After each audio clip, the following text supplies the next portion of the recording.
ఒకప్పుడు హీరోల వార్ ఉండేది ఇండైరెక్ట్గా. వాళ్ళు ఎవరు దాన్ని మాట్లాడే వాళ్ళు కాదు, ఓపెన్గా స్టేట్మెంట్లు ఇచ్చేవాళ్ళు.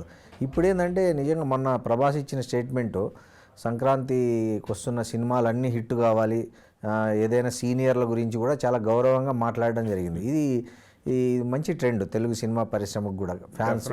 అవును, మంచి ట్రెండ్. ఓకే, ఇది కొనసాగుతుంది అని అనుకోవాలి, కొనసాగాల్సిన అవసరం ఉంది. అవును, మార్కెట్ రీత్యా కూడా. అవును, నెగిటివ్ చేసుకోవటం వలన ఈ సినిమాకి ఈ అభిమానులు నెగిటివ్ చేస్తే రేపు పొద్దున వాళ్ళ సినిమా రిలీజ్ అయినప్పుడు ఇప్పుడు ఏ సినిమా అయితే బ్యాడ్ అయిందో ఈ హీరో అభిమానులు ఆ సినిమాని టార్గెట్ చేస్తారు. సార్ ఈ సంక్రాంతికి తెలుగులో వస్తున్న ప్రముఖంగా ఇవేనా, ఇంకా ఏమన్నా కూడా ఉన్నాయి రేస్లో? ఇంకా ఉన్నాయి కదండి, రవితేజ గారి సినిమా ఉంది భర్త మహాశయులకు అని. వస్తుందా? వస్తుంది. ఓకే, కొంచెం అటు ఇటుగా సంక్రాంతిలోనే ఉంది అది కూడా లోనే. ఓకే, అలాగే శర్వానంద్ సినిమా ఉంది, నారీ నారీ నడుమ మురారి అని. ఆ సినిమా మీద జనాల్లో పెద్దగా అంచనాలు లేవు, కానీ థియేటర్లోకి వచ్చాక మేము కొంత జనాలని డ్రైవ్ చేయగలమని కాన్ఫిడెన్స్తో ఉన్నాడు ఆయన. శర్వానంద్ సినిమాలన్నీ స్లోగా జనాల్లో డ్రైవ్ అయ్యేటివి ఎక్కువ ఉంటాయి, పెద్దగా ముందు అల్లరి సౌండ్ లేకుండా వచ్చి సక్సెస్ పోయే టైపు. అదే జోనర్ లో ఉన్నాడు ఆయన, అదే ఆలోచనతో ఉన్నాడు, అదే వ్యూహము. ఓకే, అయితే సంక్రాంతి తనకి కలిసి వచ్చినటువంటి పండగ. అవును, అందుకని సంక్రాంతికి సినిమా ఉండాలి అనే ఉద్దేశంతో ఆ సినిమా రిలీజ్ పెట్టుకున్నాడు ఆయన. ఆయనతో పాటు ఇంకొక సినిమా వస్తోంది, భర్త మహాశయులు, ఈ నారీ నారీ నడుమ మురారి కాకుండా ఓకే ఇంకొక సినిమా, అంటే ఇది నాగవంశీ గారి ప్రొడక్షన్ నుంచి వస్తున్నటువంటి అనగనగా ఒక రోజు అనేటువంటి సినిమా. ఓకే, అది నవీన్ పోల్శెట్టి సినిమా. దాని మీద కూడా ఒక బజ్ ఉంది జనాలకి. ఓకే, అంటే అతని సినిమాలు చాలా ఎంటర్టైనింగ్ గా ఉంటాయి, యూత్ఫుల్ ఎంటర్టైనర్ గా. జాతిరత్నాల తర్వాత ఆయనకు బాగా ఇమేజ్ వచ్చింది. అవును, ఆ ఇమేజ్ వచ్చింది. నిజానికి అంతకు ముందు సినిమాల్లో కూడా అతనికి ఒక పేరు వచ్చింది. అవును, అంటే డైరెక్టర్గా కూడా అతనికి ఒక ఇమేజ్ ఉంది. అవును, నవీన్ పోల్శెట్టి మంచి క్రియేటర్ అనేటువంటి ఒక అభిప్రాయం యూత్లో ఉంది. అవును, అందుకని దాన్ని ప్రధానమైన అమ్మకపు వ్యవహారంగా మార్చి ఈ సినిమాని చేశారు. సో ఈ సినిమా మీద కాన్ఫిడెన్స్ ఉంది, పైగా త్రివిక్రమ్ గారి గైడెన్స్ ఉంది. అవును, ఈ ప్రాజెక్ట్కి. అందుకని ఇవన్నీ కలిసి ఈ సినిమాని కొంచెం క్యూరియస్గా మార్చాయి. కంపారిటివ్గా చివరిలో ఉన్న సినిమా నారీ నారీ నడుమ మురారి, కానీ జనాలు ఆల్రెడీ మాట్లాడుకుంటున్న సినిమా ఇది. ఏది? రాజాసాబు, తర్వాత చిరంజీవి గారి మనశంకర వరప్రసాద్. ఈ రెండు సినిమాలతో పాటు కంపారిటివ్గా ప్రజల చర్చలో ఉన్న సినిమా ఇది కూడా. అవును, నవీన్ పోల్శెట్టి సినిమా కూడా. అయితే తర్వాత పొజిషన్లోనే రవితేజ గారు ఉన్నారు, ఎందుకంటే ఆయన వరుస వైఫల్యాల్లో ఉన్నాడు. అవును, ఈ సినిమా ద్వారా తనని తాను నిలబెట్టుకోవాలనే ప్రయత్నంలో ఉన్నాడు ఆయన. ఏమన్నా మార్చుకున్నాడా తన కథల ఎంపిక? ధోరణి మార్చుకున్నాడు. ఓకే, ధోరణి మార్చుకున్నాడు, యాక్షన్ ఓరియంటేషను.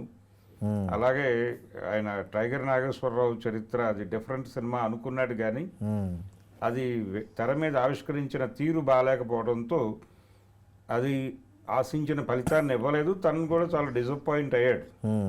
అందుకని ఈ గొడవ వద్దు, అసలు మనం కొంచెం పాత ఫార్ములాని తీసుకుని దాన్ని కొత్తగా ఎలా ప్రొజెక్ట్ చేయగలమో ఆ పద్ధతిలో పెడదాం అని అన్ని విధాలుగా సేఫ్టీ మెజర్మెంట్స్ అన్నీ తీసుకుని చేసిన ప్రాజెక్ట్ అది భక్త మహాశయులు. కొత్తగా ఉంటుంది. సో అయితే ఈ సంక్రాంతికి వెంకటేష్, చిరంజీవి, రవితేజ, శర్వానంద్, నవీన్ పోల్శెట్టి వీళ్ళు ప్రముఖంగా ఉన్నారు, బరిలో ఉన్నారు. సో ఈ వీళ్ళతో పాటు విజయ్ చివరి సినిమా అని చెప్తున్నటువంటి సినిమా కూడా ఉండబోతుంది. అవును, విజయ్, తమిళనాడు విజయ్ సేతుపతి సినిమాతో ఇది చివరి సినిమా అని చెప్తున్నాడు. అవును, చెప్పాడు, ఆల్రెడీ చెప్పాడు, అనౌన్స్ చేశాడు, పబ్లిక్ గా అనౌన్స్ చేశాడు. కాబట్టి సినిమాలు చేయను అన్నాడు. కానీ ఇది నమ్మచ్చా సార్? అంటే ఎందుకంటే చిరంజీవి గారు కూడా ఒకప్పుడు ఇక సినిమాలు చేయను అని అన్నారు, కానీ తర్వాత ఆయన పార్టీని విలీనం చేసి వచ్చేసిన తర్వాత మళ్ళీ సినిమాలు చేస్తున్నారు. అంటే ఆ ఏరియా వదిలిపెట్టాక సినిమాలు చేస్తున్నారు. అవును, ఆ ఏరియాలో ఉంటూ చేయరు అనేది క్లారిటీ. అలా అని ఏం లేదండి. అంటే రాజకీయాల్లోకి వెళ్ళిన తర్వాత సినిమాలు చేయకూడదని ఏం సినిమాలు లేదు. చేయకూడదు అని ఏం లేదు. మన శుభ్రంగా పవన్ కళ్యాణ్ గారు చేస్తున్నారు కదా, డిప్యూటీ సీఎంగా ఉండి. ఒక్క ఎంజి రామచంద్రన్ ఒక్కడే చేయలేదు. ఉమ్, తను సీరియస్గా రాజకీయాల్లోకి వెళ్ళిపోయిన తర్వాత, ఉమ్, అంటే పొలిటికల్ పార్టీ తాను పెట్టిన తర్వాత, డిఎంకేలో ఉండగా చేసేవాడు. అవును ఏడీఎంకే పెట్టిన తర్వాత ఆయన సినిమాలు మానేశాడు. అవును రిక్షాకారన్ సినిమాతో ముగింపు పలికాడు దాన్ని. ఓకే కానీ రామారావు గారు అలా చేయలే.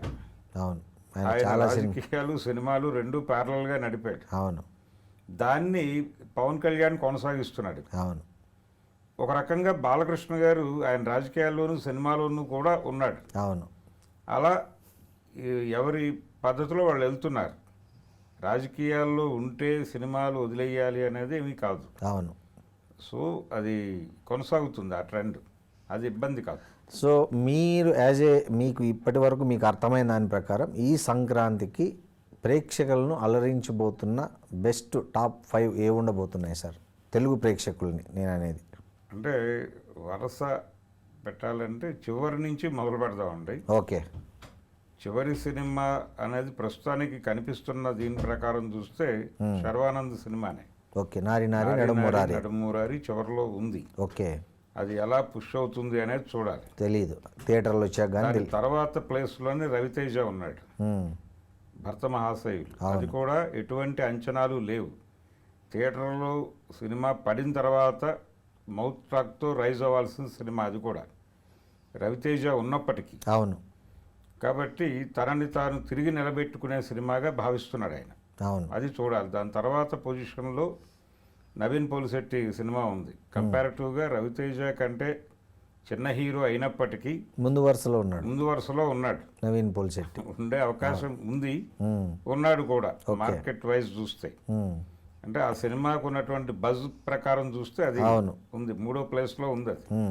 అది 4, అది 5 అనుకుంటే. అవును దాని ముందు స్థానంలోనే చిరంజీవి గారి సినిమా నిలబడుతుంది వసూళ్ల పరంగా. అది పాన్ ఇండియా సినిమా. అవును రాజాసాబ్. అవును కాబట్టి దీన్ని జతలో పోల్చలేం. అవును అది సపరేటే కానీ దానితో దీనికి ఒక ఏరియాలో పోటీ ఉంది. అంటే తెలుగు రాష్ట్రాలలోనూ అలాగే కర్ణాటకలో కూడా. అవును కర్ణాటక, తెలంగాణ, ఆంధ్ర, ఓవర్సీస్ ఈ ప్రాంతాల్లో ఈ సినిమాకి ఆ సినిమాకి వసూళ్లలో పోటీ ఉండబోతోంది. ఓకే అనేది కీలకం. అయితే ఈ సినిమా కొంచెం ముందంజలో ఉంటుంది అని వాళ్ళే అనేస్తున్నారు. రాజాసాబ్ టీమే అంటోంది. ఓకే ఇది మనశంకర్ వరప్రసాద్ గారు లీడ్ తీసుకునే అవకాశం ఉంది సంక్రాంతి సినిమాల్లో తెలుగులో అని వాళ్ళే చెప్తున్నారు. సీనియర్లే అన్నారు ప్రభాస్ ఆ మాట కన్నడంలో. మారుతి కూడా అన్నాడు. సో అది ఉంది. కాబట్టి ప్రస్తుతానికి ఇది మొదట చిరంజీవి గారి సినిమా, తర్వాత ప్రభాస్ సినిమా అని చెప్తున్నారు. కానీ ఓవరాల్ మార్కెట్ దృష్టిలో చూస్తే, అంటే ఆ ప్రాజెక్టు మీద వచ్చిన డబ్బులు అనే యాంగిల్లో చూస్తే అది మొదటికి వెళ్ళే అవకాశం ఉంది రాజాసాబ్. ఓకే లోకల్ మార్కెట్కి వస్తే ఇది ముందుకు వెళ్ళే అవకాశం ఉంది. ఓకే చిరంజీవి గారి సినిమా అంటే చిరంజీవి, ప్రభాసు, ఆ తర్వాత మిగిలిన వాళ్ళు, అది ఆ ప్లేస్లో ఎవరు నిలబడతారు అనేది రవితేజ వస్తాడు అని అంటున్నారు. కానీ నవీన్ పోలిశెట్టి నిలబడే ఛాన్సే ఉంది. అవును ఎందుకంటే ట్రాక్ని బట్టి. అవును ఆ తర్వాత ప్లేస్లోనే రవితేజ నిలుస్తాడు. ఆ తర్వాతే శర్వానంద్ ఈ పండగ ద్వారా మళ్ళీ జనంలో తనకి తెగిపోయిన లింక్ని తిరిగి కలపడం కోసం ప్రయత్నం చేస్తున్నాడు ఆయన. సో ఆయనకి ఒక ట్రాక్ ఏర్పడాలని కోరుకుంటున్నాడు ఈ సినిమా ద్వారా. అది వర్కౌట్ అవుతుందని అనుకుంటున్నాను నేను. ఓకే థ్యాంక్ యూ అండి, thank you very much. Thank you అండి, నమస్తే సార్.